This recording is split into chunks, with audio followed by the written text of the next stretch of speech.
할렐루야. 오늘도 또 우리가 주님의 말씀을 상고할 수 있는 귀한 시간 주심을 진심으로 감사합니다.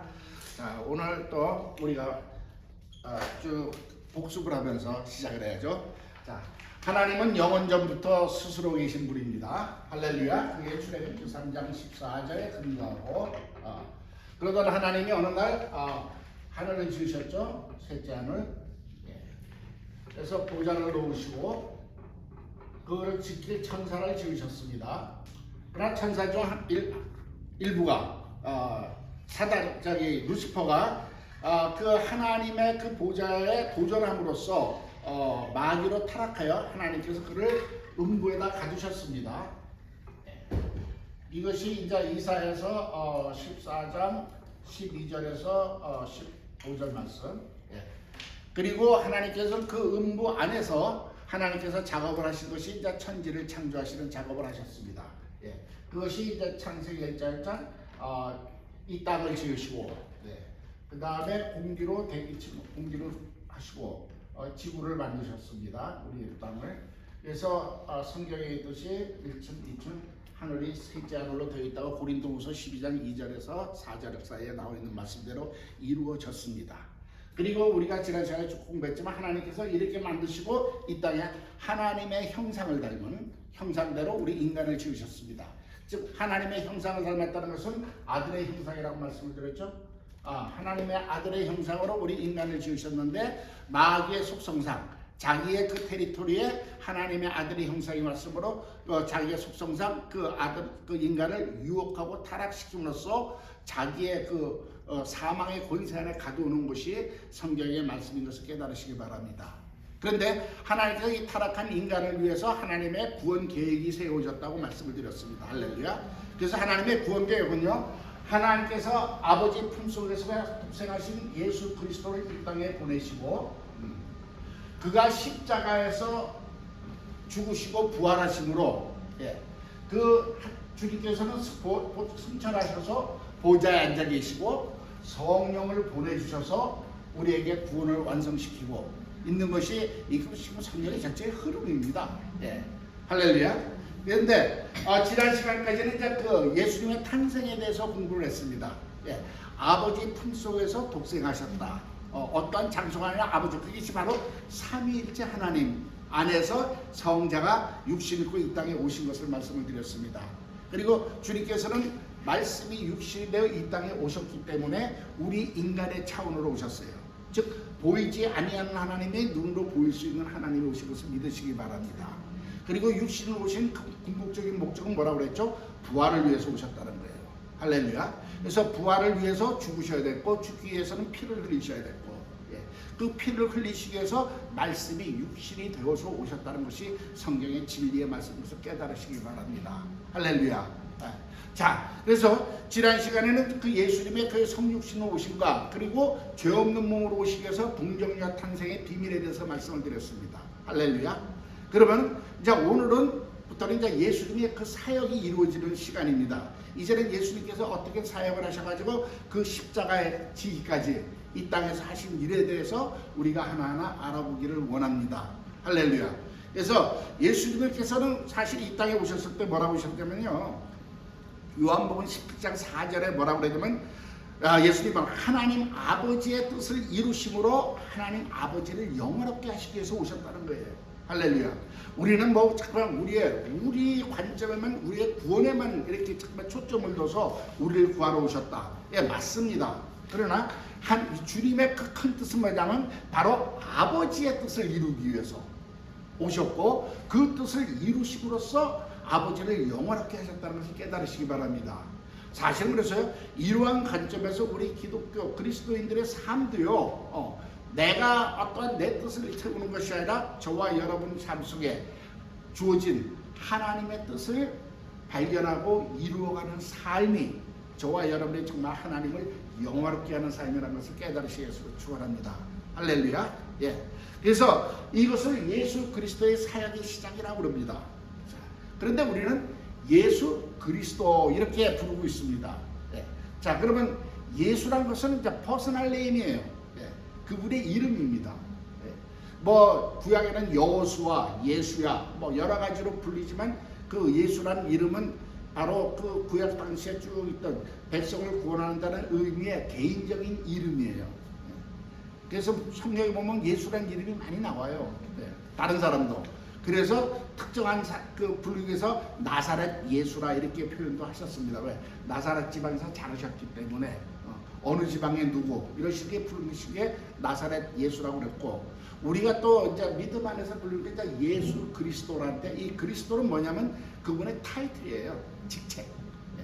이 땅에서 와서 하신 그 일을 기준으로 해서 그리스도라 이렇게 부릅니다. 여러분 이미 잘 아시겠지만 그리스도라 하면 메시아란 뜻, 즉 구원자란 뜻인데, 그 뜻의 원 의미는 기름 부음을 받았다는 겁니다. 할렐루야. 성경에 보면 이 기름 부음이라는 게 있습니다. 그래서 그 당시에 기름 부음은 누구가 주느냐? 첫째는 선지자가 기름 부음을 받습니다. 선지자를 임명할 때는 기름을 부어요. 그 다음에 왕이 됐을 때도 기름 부음을 받습니다.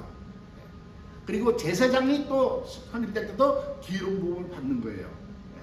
그래서 그거는 하나님으로부터 어떤 권위를 받아서 그 일을 한다는 의미인 것을 깨달으시 예수를 축원합니다. 근데 이 그리스도라 하는 그 이름 안에는요, 이 세 가지 선지자와 제사장과 왕의 그 직분이 다 포함되어 있는 뜻이라는 것을 믿으시 예수로 축원합니다. 할렐루야. 자, 이 선지자라는 건 구약 당시에 어떤 의미냐면요, 하나님을 대신해서 백성들에게, 인간들에게 하나님의 말씀, 하나님의 뜻을 전달하는 것이 그 선지자가 하는 일입니다. 다시 말하면, 다른 말로 표현하면 하나님을, 선지자를 통해서 하나님을 백성에게, 인간들에게 하나님을 이렇게 소개시키는 것, 그렇게 이해하시면 되겠습니다. 할렐루야. 그런가 하면 이제 제사장이라는 건 뭐냐면요, 백성을 대신해서 하나님 앞으로 나아가서 하나님 앞에 백성의 잘못을 그야말로 고백하고 그 용서받을 수 있는 그러한 백성을 대신해서 하나님 앞으로 나아가는 그 직책이 제사장의 직분이라는 것을 믿으시겠으로 축원합니다. 할렐루야. 네. 그런가 하면 이제 왕은 뭡니까? 왕은 정말 이제 잘 알죠. 통치하는 거죠. 주권을 갖고 있다는 겁니다. 할렐루야. 근데 예수 그리스도라는 그 이름에는요, 이 세 가지 직분이 다 나와 있다는 것을 깨달으시 예수를 축원합니다. 왜냐하면 벌써 선지자로서의 그 직분이 있잖아요. 말씀이 육신이 되어서 이 땅에 오셔서 천국의 비밀을 우리에게 말씀하신 분이 예수 그리스도께서 하신 일인 것을 믿으시기 위해서 축원합니다. 할렐루야. 원래 하나님을 본 사람이 없을 때 아버지 품속에서 독생하신 하나님이 나타내셨느니라. 그래서 말씀이 육신되어 오신 예수 그리스도. 그분이 아니면 우리는 하나님을 실제적으로 알 수 없죠. 추상적이 되어버리는 거예요. 근데 그분이 오셔서, 직접 오셔서 하나님의 비밀에 계신 천국에 대해서 이 모든 진리를 우리에게 깨우쳐 주신 것을 믿으시기 바랍니다. 그래서 이것이 예수님께서 선지자의 직분을 감당하신 겁니다. 그런가 하면은 우리 백성을 대표해서 하나님 앞에 나가는 제사장의 직분을 감당하신 건 뭡니까? 우리가 잘 알잖아요. 우리의 죄를 대속하기 위해서 자신이 희생 제물이 되어 하나님 앞에 제물이 되어서 정말 우리의 죄사함의 구원을 이루어 주신 분. 할렐루야. 이것이 예수 그리스도께서 하신 일이라는 것을 믿으시기 바랍니다. 그런가 하면 그분은 왕이세요. 만왕의 왕이십니다. 할렐루야. 우주 만물을 통치하고 주관하고 계신 분이라는 것을 깨달으시기 바랍니다. 지금도 이 역사의 흐름 속에서는 그분의 손길이, 그분의 계획대로 이루어지고 있는 것을 깨달으시기 바랍니다. 지금 우리가 육안으로 볼 수 없지만은 머지않은 장래, 우리가 그때까지 혹시 살 수 있다면은 주님께서 분명히 재림할 때 영광 중에 구름 타고 천군 천사 재림하는 그 모습을 볼 수 있다는 얘기예요. 만약에 우리가 그 세대까지 살 수 있다면은, 물론 그 시대에 사는 사람은 다 보겠지만, 즉 눈으로 우리의 육안으로 볼 수 있는 실체를 가지신 하나님이요, 그분이 오셨을 때는 정말 그 초림 때와 같이 가난한 모습, 연약한 모습으로 마을관에서 태어나신 것이 아니라 영광 중에 구름 타시고 천군 천사와 함께 천사장의 호령소리와 나팔소리와 함께 재림하셔서 심판하신다는 거죠. 그것이 성경의 전체 스토리인 것을 깨달으시기 바랍니다. 그래서 바로 예수님은 왕의 직분도 갖고 있다는 거예요. 할렐루야. 그래서 이 그리스도라는 타이틀에 모든 것을 소유하고 있는 메시아라는 것을 깨달으시기 위해서 축원합니다. 할렐루야. 자, 그런 주님이 이제 그 공생애를 시작할 때 제일 먼저 하신 것이 뭡니까? 요단강에서 세례를 받으신 거죠. 네. 자, 이 성경 66권은요, 제가 항상 그러지 않습니까? 이 성경을 가장 잘 읽는 방법은 이 안에서 예수 그리스도를 발견하는 겁니다. 뭐 이 안에 보면은 뭐 사랑에 대해서도 있고, 그 다음에 우리 인간이 어떻게 살아야 되느냐는 도덕적인 문제도 다 있습니다. 그리고 또 세상에서 성공할 수 있는 그 지혜의 비밀도 있습니다. 돈 버는 비결도 있어요. 성경을 쭉 읽어보면 유대인은 왜 돈을 잘 버는데요? 하나님의 비밀을 알거든요. 여러분한테 그 비밀 알려드릴까? 간단해요. 심으면 거둬요. 심은 대로 거둬요. 물질을 심으면 물질을 걷고, 기도를 심으면 기도의 열매를 맺고, 믿음을 심으면 믿음의 열매를 맺는 것을 믿으시기 바랍니다. 할렐루야. 자, 그렇기 때문에 모든 것이 있지만요, 심지어는 뭐 안식교에서는 뭐 먹으면 안 되고 뭐 그래서 건강에 대한 비결도 있는데, 물론 틀린 말은 아니에요. 그렇지만 하나님이 이 책을 비밀을 주신 것은요, 그것을 위해서 주신 것이 아니라 예수 그리스도를 나타내신 것을 깨달으시기 바랍니다. 할렐루야. 비밀의 계시라고 그랬어요. 하나님의 비밀의 계시, 바로 예수 그리스도입니다. 할렐루야. 그래서 정말 예수님께서는 정말 이 땅에 오셨을 때 우리의 인간의 이성과 지성으로 깨달을 수 있는, 알 수 있는 그 차원으로 오셨고, 그 다음에 그 일을 이루시고 부활 승천하신 것을 믿으시기 바랍니다. 근데 또 재미있는 것은요, 그 예수님이 이 땅에 오셨을 때 하나님의 아들이라 부르심을 받았단 말이에요. 이 바람에 하나님의 그 예수님의 정체성에 대해서 오류를 범하는 사람들이 있어. 하나님의 아들, 그러니까 아버지보다 조금 못한 거로 보이잖아요. 우리는 이미 생각하기에는. 그래서 예수님은 하나님이 아니고 하나님의 아들이니까 조금 부족한, 하나님보다는 조금 부족한, 어떻게 보면 피조물로서 최고의 위치에 있는 이런 정도로 보고 있는 교파가 있다는 걸 깨달으시기 바랍니다.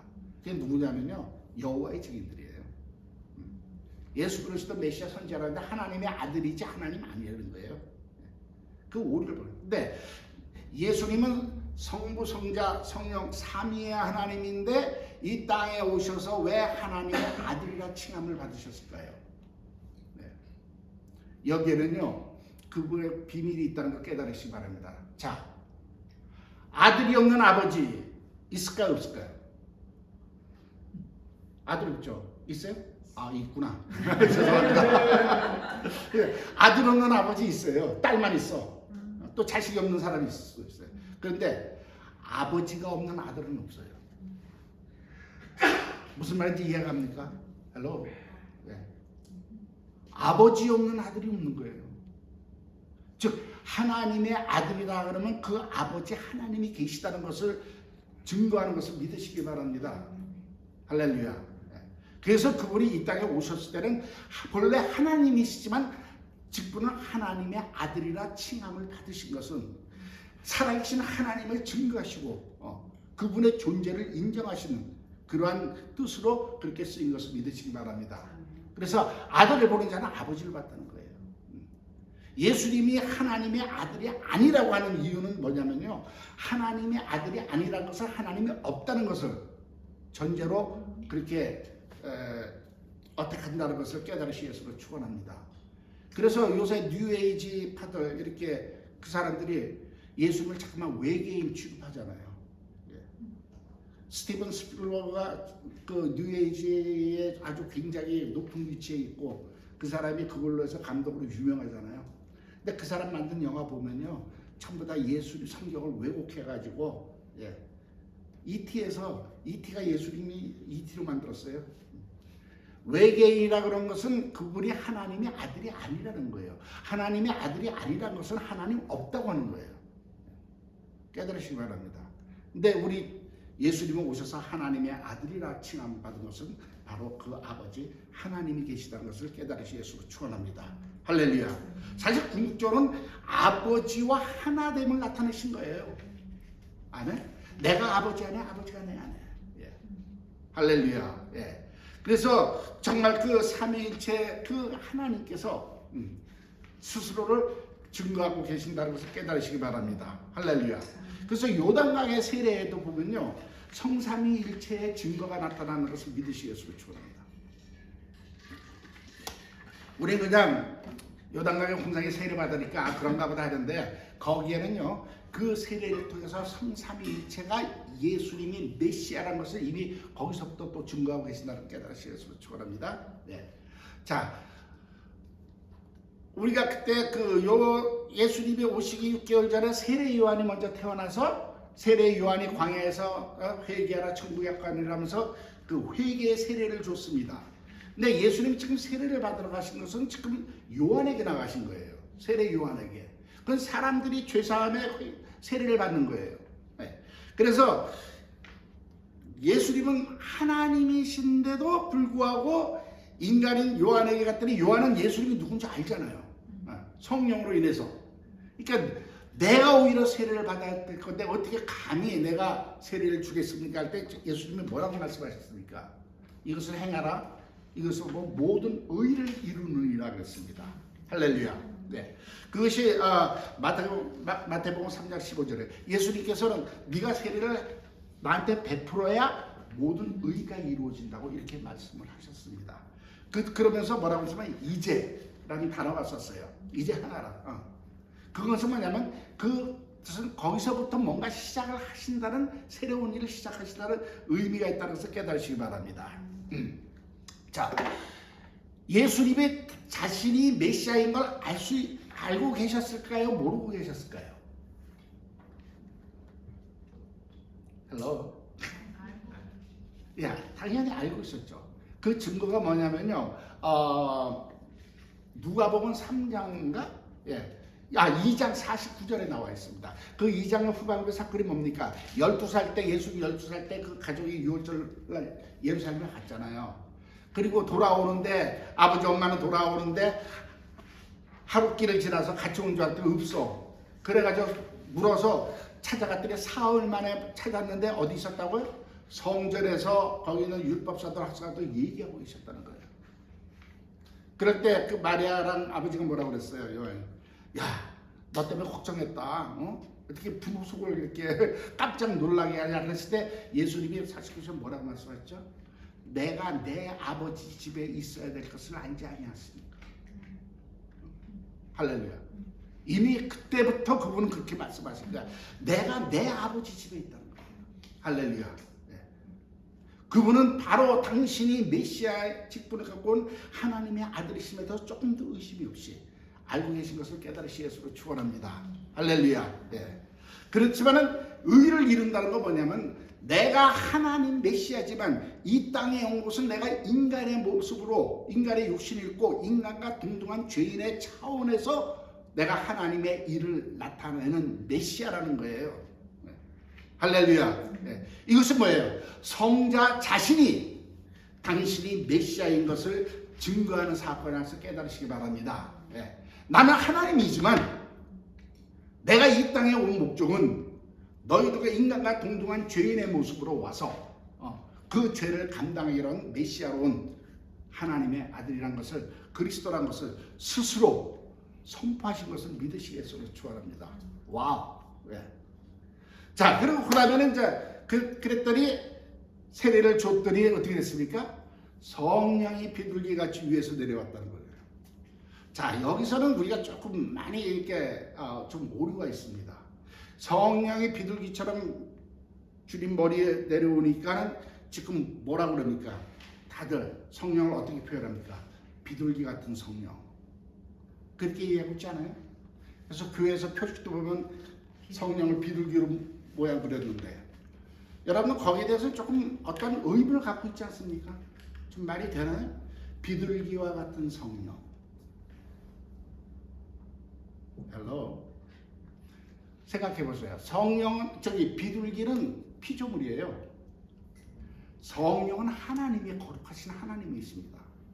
근데 어떻게 하나님의 거룩함과 순결함을 표시하기 위해서 피조물의 속성을 갖다가 그렇게 표현할 수 있을까요? 마치 이건 한번 죄송합니다. 내가 이제 그냥 알아듣게. 우리 우영미 집사님 너무나 정말 순수하고 너무나 곱잖아요. 너무나 거룩하잖아요. 그래서 우리 우영미 집사님 같은 예수님 말이 될까? 그렇게 표현한다면? 헬로? 안 되죠. 예수님 같은 우리 우집사님 하면 이거는 영광이야. 예. 맞아요. 어떻게 비둘기 같은 성령이라고 우리가 표현하고 있습니다. 아무리 그 비둘기 형체로 왔던 비둘기 같은 성령이라고 해요. 비둘기가 순결하면 얼마나 순결하겠어요. 거룩하면 얼마나 거룩하겠어요. 이게 지금 사실 우리 기독교가 알게 모르게 흘러내던 전통적인 오류 중에 하나입니다. 네. 그리고 성경에는요, 성령님은 스스로 자신을 계시하거나 나타낸다는 말 한마디도 없어요. 성령님이 오신 목적이 뭘까요? 요한복음 15장 26절에 나왔습니다. 진리의 성령이 오시면 그가 나를 증거하실 것이요. 예수님께서 그렇게 말씀하셨어요. 그분은 성령님이 오셨으면 예수님을 증거하시는 것을 믿으시기 바랍니다. 저와 여러분은 어떻게 이렇게 우리가 신앙을 갖게 될까요? 우리가 어떻게 예수를 믿을 수가 있을까요? 성령으로 거듭났기 때문에. 아멘? 네. 성령으로 오셔서 죽었던 내 영이 살아났기 때문에 하나님을 알 수 있다는 것을 믿으시 예수로 축원합니다. 성령의 그 기름 부으시가 성령의 깨우치심 하시면 이 성경 말씀을 깨달을 수도 없다는 것을 믿으시 예수로 축원합니다. 성령님은 한 번도 자신이 내가 성령이 어떠한 성령이다 뭐 불같은 거 이렇게 표시한 적 없어요. 예수 그리스도를 증거하시게 오신 것을 믿으시기 바랍니다. 그리고 성령을 받을 때 우리가 무슨 증인이 돼? 부활의 증인이 되잖아요. 그건 이전에도 제가 말씀을 드렸잖아요. 성령이 오셨다는 것은 이미 예수님께서 부활 승천하셔서 보좌에 앉으신 증거라고. 할렐루야. 근데 성령님이 왜 비둘기 형체로 그분의 머리에 있었을까? 그 뜻은요, 성령님이 내가 비둘기같이 순결하고 거룩한 성령이다가 아니라 바로 지금 세례받고 올라오는 이 예수가 비둘기라는 거예요. 헬로. 그 예수가 비둘기라는 거예요. 그러면 이 비둘기의 얘기는 어디서 나올까요? 여러분 레위기 1장을 보세요. 레위기 1장에 보면 번제를 드리는 그 내용이 나옵니다. 거기서요, 제일 가난한 사람이 주님 하나님 앞에 드릴 수 있는 번제물이 뭘까요? 비둘기예요. 즉 예수님이 요단강에서 세례를 받고 올라오실 때 성령이 비둘기처럼 그 머리에 서 있는 것은 이가 곧 비둘기의 제물로 하나님 앞에 드려지는 번제물이라는 그 역할을 하는 메시아라는 겁니다. 자, 근데 그것이 우리는 보통 뭐 소도 드리고 양도 드리는데 왜 하필 비둘기일까?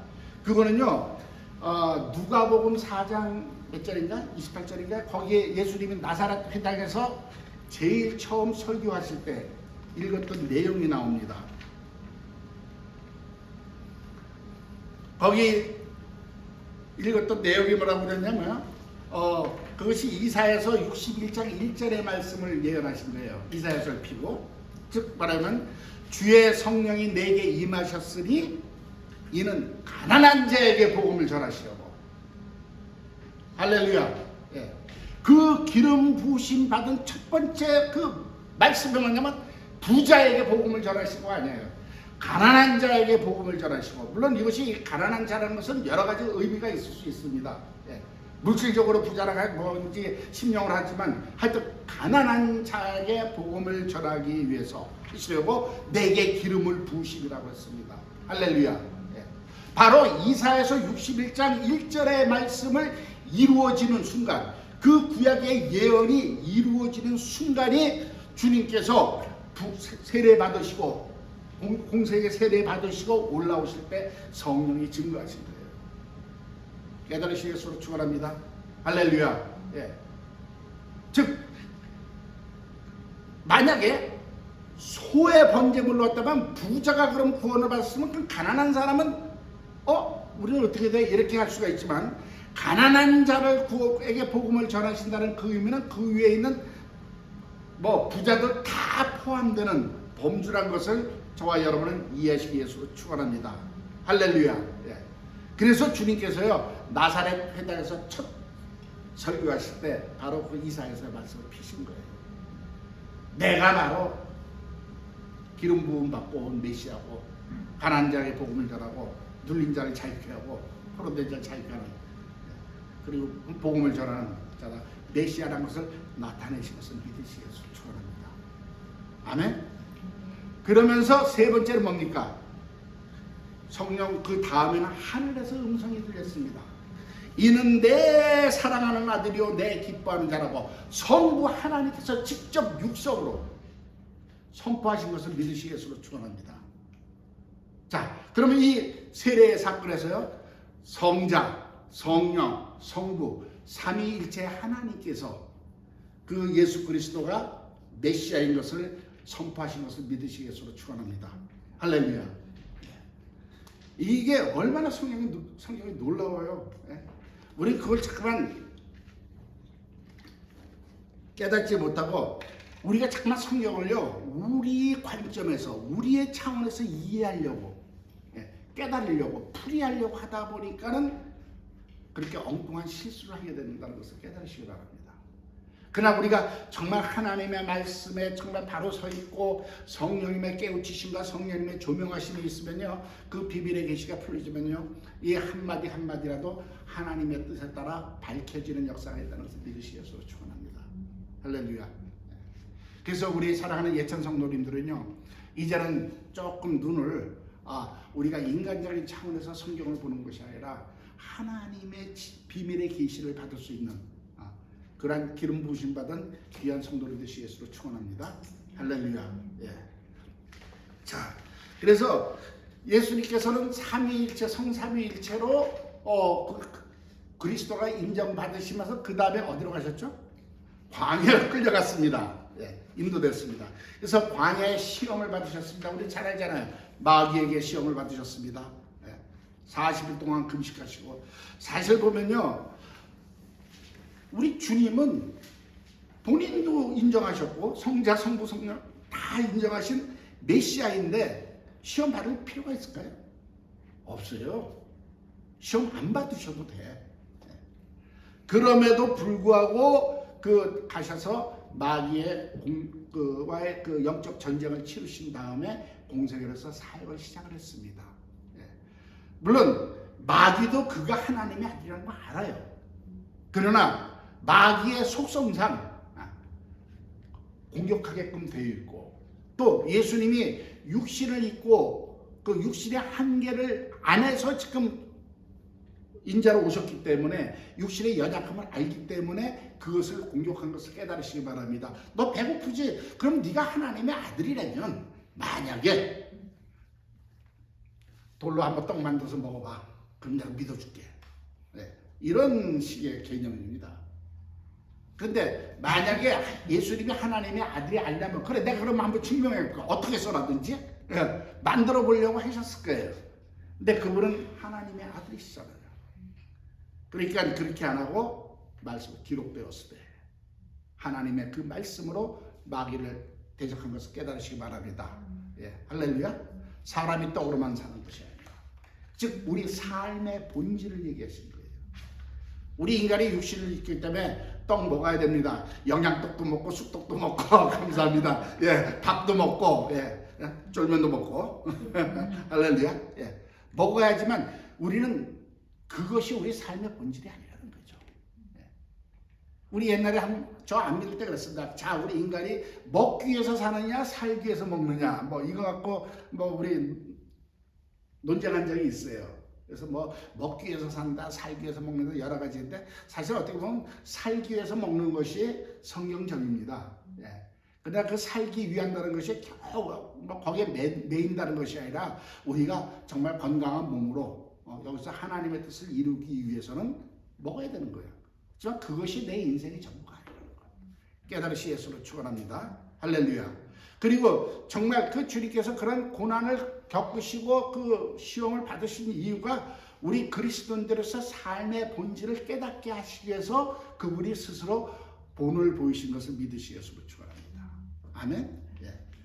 그래서 우리는 그 육신의 정욕, 안목의 정욕, 이생의 자랑이 우리의 삶의 그게 본질이 아니로구나. 우리는 오직 하나님 앞에 영광을 돌리고 하나님만 섬기고 하늘의 양식으로 하나님의 말씀으로 살아가는 존재라는 것을 말씀하신 것을 믿으시겠으면 축원합니다. 할렐루야. 그리고 그분이 이제 그 광야의 시험의 첫째는 뭐냐면 우리에게 뭘 보여주나? 고난을 통한 훈련이에요. 예. 세상의 모든 종교는요, 이 현세적인 축복을 간구하는 것이 종교입니다. 우리 잘 되게 해서, 우리 자녀 잘 되게 해서, 남편 잘 되게 해서, 나 건강하게 해서 복 주세요. 예. 이 현세의 축복을 구하는 것은 일반 종교에서 다 구하고 있잖아요. 물론 그렇다고 우리 하나님이 우리에게 그런 축복을 안 주시는 건 절대 아닙니다. 우리 하나님은 축복의 하나님입니다. 아멘? 예. 근데 우리는 그만큼 복을 받고 살고 있습니까? 돈 많아요? 건강해요? 아니죠. 많은 사람들에게 아주 여기서 페이스에서 적어도 많은 사람들이 존경하고 그런 뭐 위치에 삽니까? 아니잖아요. 그럼 왜 그래? 우리 뭐 하나님 열심히 믿는다는데 믿음의 부족인가요? 아니면 혹시 하나님이 너무 인색해서 그 정도는 안 된다고 거예요? 아니면 어디 미운 털이 박혔나? 하나님으로부터? 답은 다 노죠. 아니죠. 그게 아니라는 거예요. 할렐루야. 예. 제가 그랬잖아요. 우리의 하나님은 축복의 하나님입니다. 아멘. 그러나 우리의 신앙의 본질은 목적은 축복이 아니에요. 그것은 신앙의 결과입니다.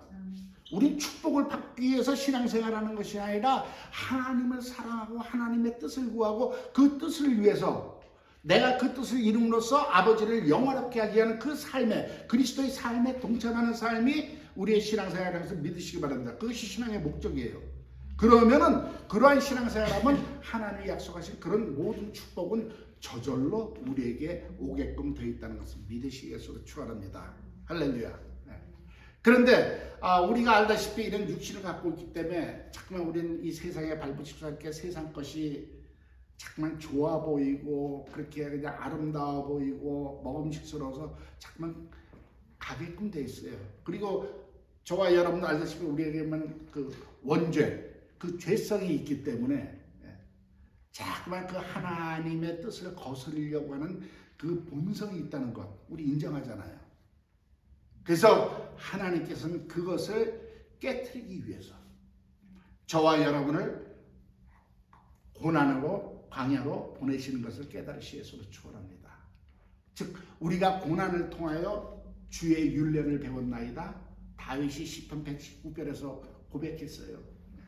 고난을 통하고 나니까 하나님의 뜻이 깨닫게 되는 거예요. 내 자아가 죽고 나니까 하나님의 뜻이 깨달아지는 거예요. 내 연약함을 아니까 전에는 나를 믿어라, 내 주먹을 믿어라, 뭐 내 힘을 믿어라, 내 돈을 믿어라 큰 소리 쳤는데 나는 I'm nothing. 옛날에 가서 I was something 하고 생각했는데 이제는 I'm nothing. 그렇게 두 손을 놨을 때 그래야 하나님께서 저와 여러분을 쓸 수 있는 그런 그릇이 된다는 것을 믿으시겠으로 축원합니다. 그래서 하나님께서는 광야로 이끌어 가시는 거예요. 그래서 정말 이 기독교만은 뭐예요? 운수 대통령이 아니라 너희가 내 자녀냐? 그러면 넌 그리스도와 함께 고난에 동참하라. 이것이 하나님의 말씀이에요. 그리고 그 그리스도의 고난에 동참하라는 것은 이 다음에 하나님의 후사로서 받을 그 상급을 주시기 위한 것을 성경을 얘기하고 있는 것을 믿으시기 바랍니다. 할렐루야. 자, 세상은 정말 그 종교는 현세의 복만 구하고 있지만 저와 여러분은 그리스도인들은 현세뿐만 아니라 사실 내세와 현세의 모든 축복을 누릴 수 있는 존재라는 것을 믿으시기 바랍니다. 우리가 정말 내세 복만 생각하다 보면 현세를 무시할 수 있어요. 아니에요. 우린 그 내세에 있는 축복을 믿기 때문에 이 현세를 떠나는 것이 아니에요. 때에 따라서는 그러니까 언제입니까? 중세기에 수도원 영성들이라고 있었어요. 많은 사람들이 수도원으로 들어갔었습니다. 천주교에서 그랬잖아요. 그래서 지금도 유럽에 가면은 외딴 꼭대기에 수도원이 있고, 그들은 정말 그 영성을 위해서, 내세를 위해서 속세를 떠나서 산에서 살았어요. 뭐하고 좀 비슷하지 않아요? 요새도 머리에 이렇게 머리 깎고 산에 절간 지우고 가서 목탁 두드리고 수행하는 사람들, 세상을 등지는 사람들이에요. 그러나 우리 기독교인은 내세를 믿고 있지만 현세를 부정하는 사람이 아닙니다. 내세를 알기 때문에 이 현실에서 우리는 더욱더 충실하게 살면서 주님이 뭐라고 했어? 빛과 소금의 역할을 알아보는 거예요. 아멘? 빛이 되어서 정말 하나님 앞으로 가는 길을 보여주라는 거예요. 소금이 되어서 사람들에게 이렇게 표현합니다. 살 맛을. 아멘? 아무리 음식이 좋아도 간이 안 맞으면 맛없어요. 소금은 부패하지 않은 여러 가지 효능이 있다지만 가장 중요한 게 소금이잖아요. 사는 맛이 있어야 돼요. 저와 여러분 빛과 소금의 역할을 해야 되는 것을 믿으시기 바랍니다. 그런데 잘 안 돼요.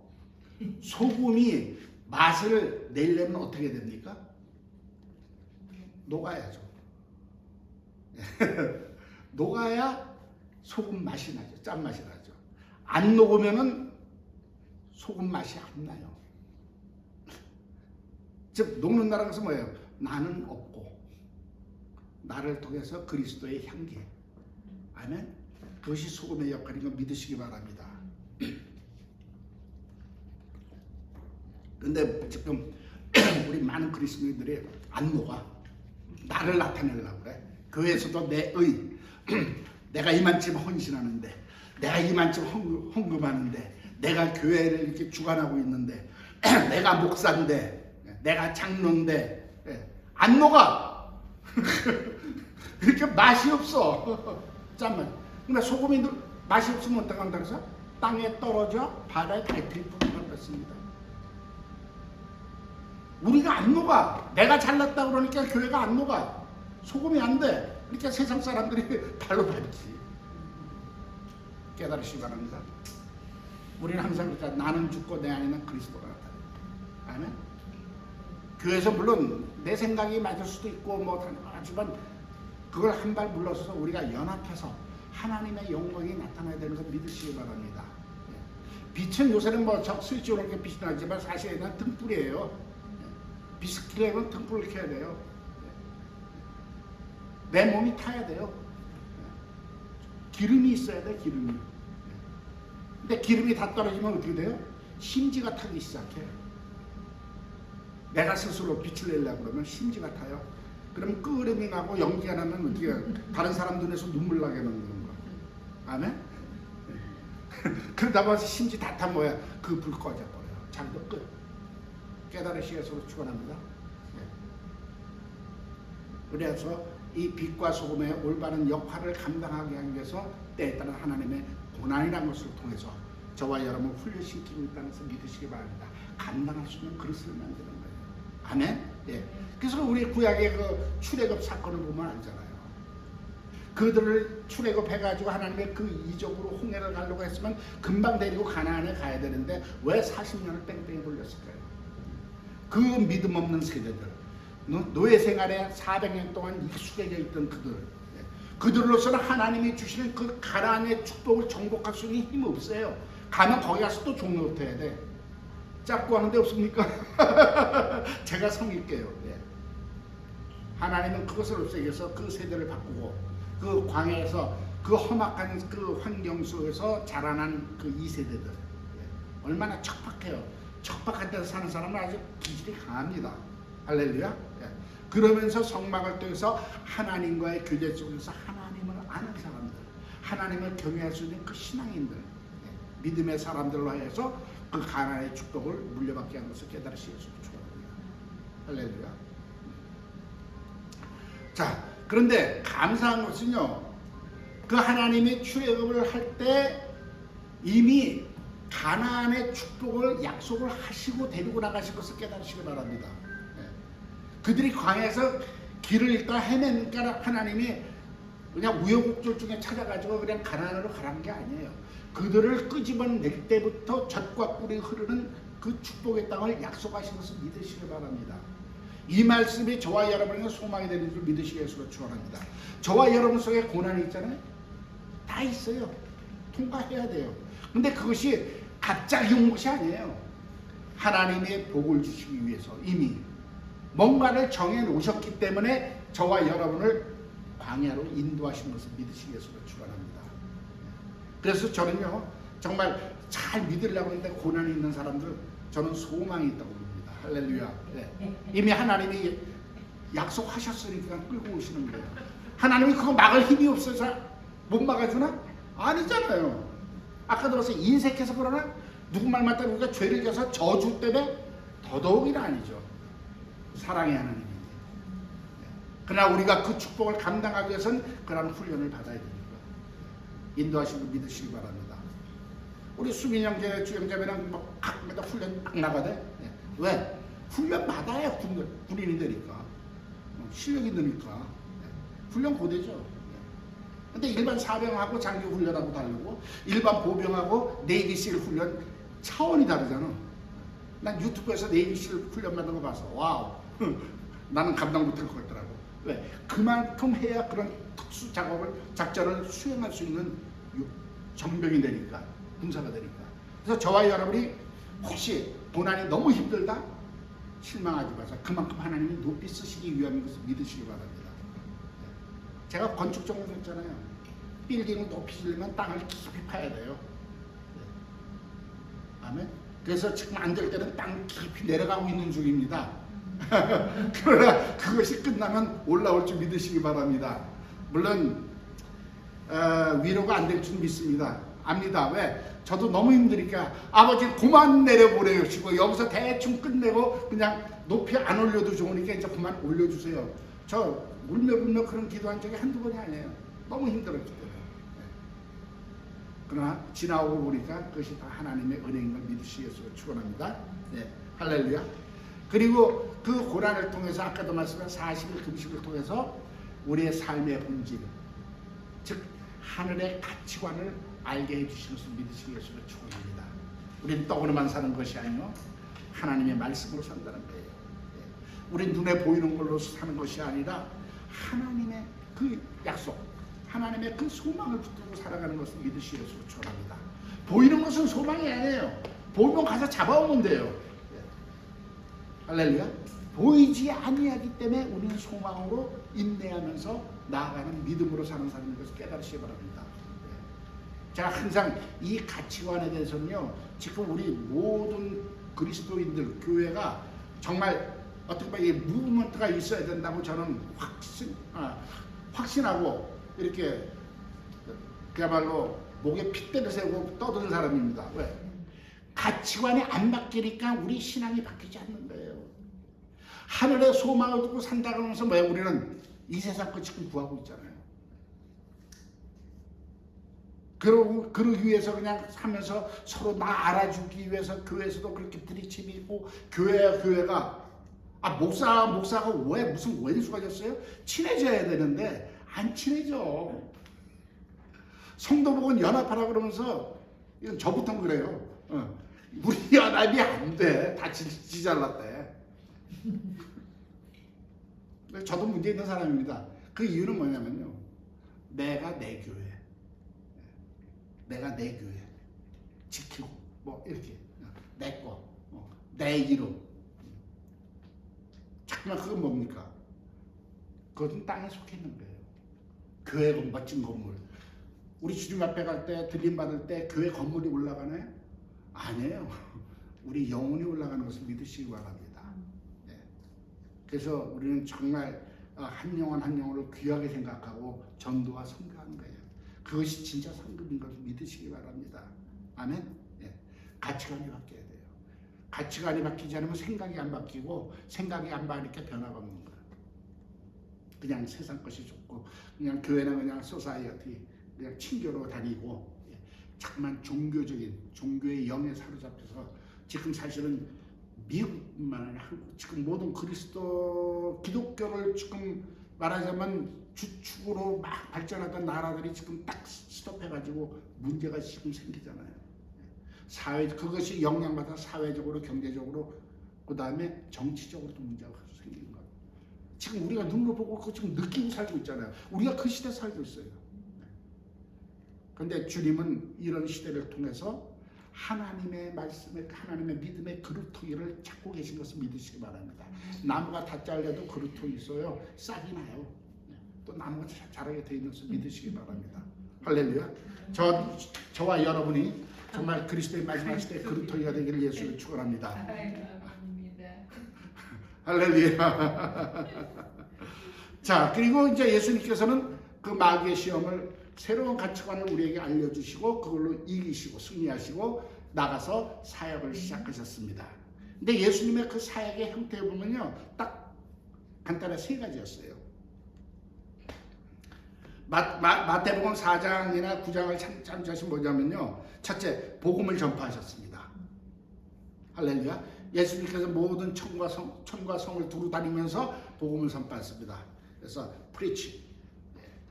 그 다음에 두 번째, 가르쳤어요. teaching. 성경에 기록된 자신에 대한 예언. 그때는 성경이라면 구약이죠. 구약의 쭉 내용이 다른 것이 아니라 율법이 아니라 나를 가리킨 것이다. 메시아에 대해 하나님의 그 계획에 대해서 가르치고 계신 것을 믿으시기 바랍니다. 그래서 하나님의 의도를 가르쳤어요.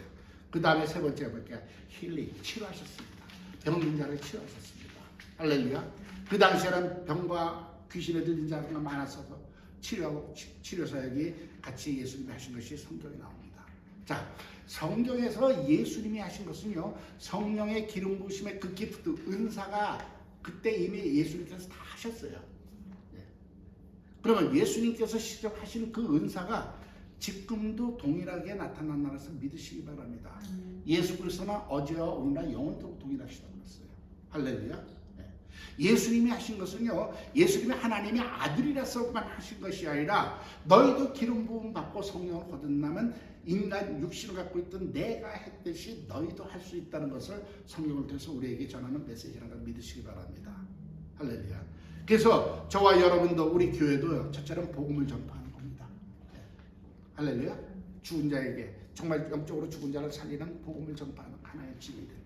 그리고 정말 하나님의 의도를 알기 위해서 우리가 이렇게 성경 공부를 하는 티칭 사역도 하게 되어 있는 것이고, 나아가서는 아픈 병자나 정말 귀신 들린 자, 교회로 와야 치료받을 수 있는 그런 역사가 계속 일어나기를 예수로 축원합니다.